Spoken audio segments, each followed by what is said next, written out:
सारे जहां से अच्छा हिंदोस्तां हमारा। हम बुलबुले हैं इसकी, हम बुलबुले हैं इसकी, गुलसिता हमारा हमारा। सारे जहां से अच्छा हिंदोस्तां हमारा हमारा, सारे जहां से अच्छा।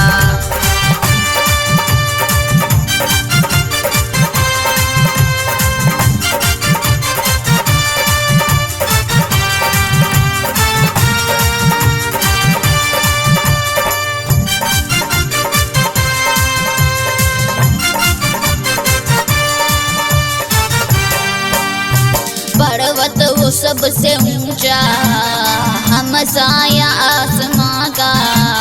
पर्वत वो सबसे ऊंचा, हम साया आसमां का।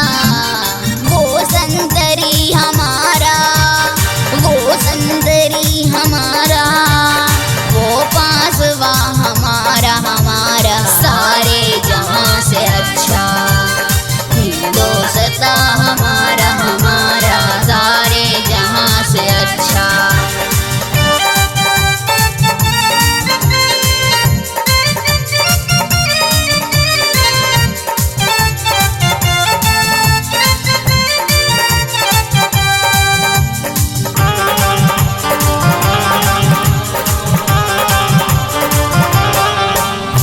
गोदी में खेलती हैं जिसकी हजारों नदियां, गोदी में खेलती हैं जिसकी हजारों नदियां।